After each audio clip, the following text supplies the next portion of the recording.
Happy Friday and welcome to FluteTube.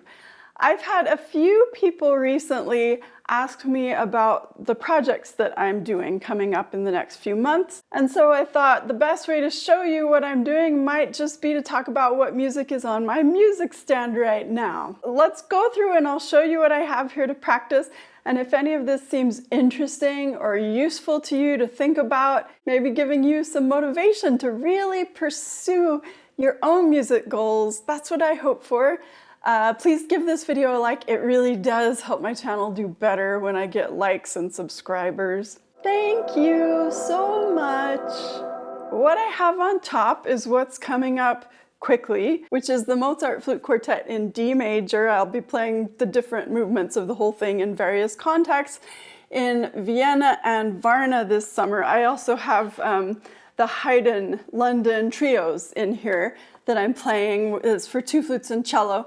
So I'm playing this flute and string music in Vienna in the first week of August or so, and then Varna, Bulgaria, the second week of August with other faculty and some flute students I'm taking with me. I have 6 students going to Vienna and 2 coming with me to Varna, where they put us in an excellent 5-star hotel on the Black Sea. If you're interested in any of this yourself for the future, I'm full for this year, but we can talk about next year. I'm planning to go back to Vienna and Varna. I will also be playing some chamber music with winds, maybe mixed winds, flute and clarinet, maybe some strings too. Probably some flute choir music with 6 or 7 parts, but I don't have any of that on my music stand. Next, what I have on my stand, it's actually time to get rid of because it's the Amy Beach Theme and Variations for Flute and String Quartet. I performed this last week, so it's time to retire it, but it's a great piece. Maybe some of you have heard of Amy Beach. Her dates are 1867 to 1944, and she wrote really well. So if you're looking for a really nice piece to program that's not done as often as it should be, look for this Theme and Variations for Flute and String Quartet by Amy Beach. All right, next we have, let me see, I'm going to sort through here and talk about one of these pieces first on purpose. Where is it? Oh, here it is.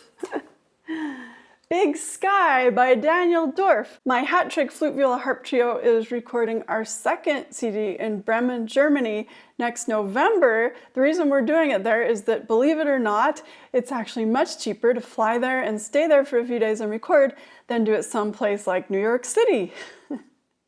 And we've also found a really excellent producer who's going to work with us over there. We commissioned this piece by composer Daniel Dorff, who's very known and respected, especially among wind players. He's a clarinetist himself. It's a beautiful piece, and we are going to be doing concerts, concert tours, and this is going to be a premiere recording.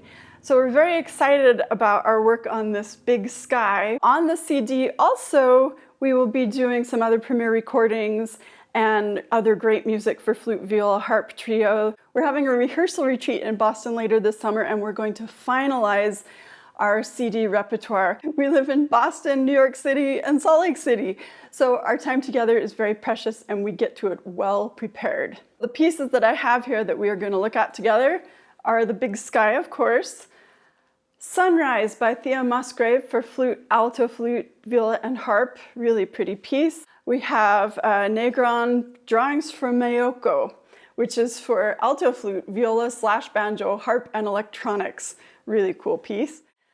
Next is The Eye of Night by David Bruce. This includes not just alto flute, but also bass flute. So I told them, all right, alto and bass flute, it's fair because Kristi has to deal with her harp. We also have this much more standard, well-known trio by Bax for flute, viola, and harp that we've done many times already, so it's just a matter of refining it for recording. Then, on the other side of my music stand, I have this piece, Daniel Dorff, Songs of the Open Road for solo flute. I got this from him when we met with him in New York City to look for the first time at Big Sky with him. 5 inspirations from Walt Whitman, Songs of the Open Road for solo flute, that he wrote during the pandemic when we all had to be solo flutes. And then in the middle of things, I just have this technical flexibility for flutist book. I did an episode about this book a few months ago. It's been floating around on or near my music stand ever since then. And oh, look at this, another Daniel Dorff piece, Serenade for Flute and Harp. Kristi and I decided that we're going to work on this, perform, record. We haven't decided if we'll do video or audio recording or both, but it will be a fun project when we're done with our November CD. And then, I think this is the bottom of my pile, I have another new commission. It's called Torrential Rain Dance by Miguel del Aguila. Hat Trick actually recorded a premiere that we commissioned from him called Submerged for flute-viola-harp. It's been very popular among flute-viola-harp trios. It gets played in every corner of the world, and so we're very happy that we helped Miguel get that trio Submerged known and get it out there because it is a hit. Now I have this new piece for flute and piano, and I'm very excited about it, not just to premiere it, but also to record it, because that's going to be a really special recording project. Miguel is going to record it with me. He's going to play piano and I'm going to play the flute. And the CD is going to be all flute works of Miguel del Aguila, and he's playing all the piano parts. I want to tell you more about it, but I don't want it to get all kind of buried in this one video, so I'll do another video about it later on. We also are actively setting up concerts and touring. It's going to be a really special, amazing project. That's it. This is just one of these scores came in the mail. So now you know, those are my upcoming projects and I'm very excited about it. It's a very full year ahead. Oh, there's one more thing I want to talk about today. This is kind of cheating because this was not on my music stand when I started doing this video, but manuscript paper. I have always been a bit of a closet composer, but in this little manuscript paper book, I'm working on a piece for flute and piano that I have been working on over the years for quite a while. I hope to finish it up, polish it up, start performing it sometimes, and also maybe even publish it. We'll see. But this is a part of myself that I used to write music as a little kid, and I really would like to reclaim that part of myself, but we'll see what happens and what I might be able to produce in the coming months. With all of these creative projects, I'm taking a few steps back in other parts of my professional life.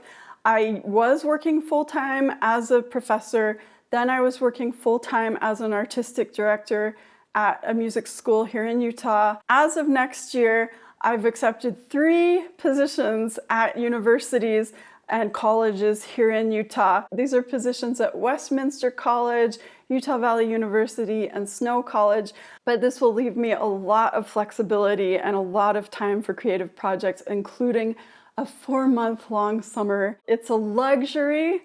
I am setting aside a lot more time in my life to be creative, and I'm really excited about it. And let's be honest here for a minute. A big creative project of mine since COVID shutdowns has been FluteTube, and I have neglected it a lot lately because I was very busy with other projects. I really do hope to return to more FluteTube videos. I have a lot more teaching ideas and things to record, performance videos that I would really like to do. So if this sounds good to you at all, please give me some encouragement by liking my video. Or if you already did earlier when I asked, thank you so much, maybe you should make sure that you're subscribed. Ring the bell. So more to come soon here on FluteTube.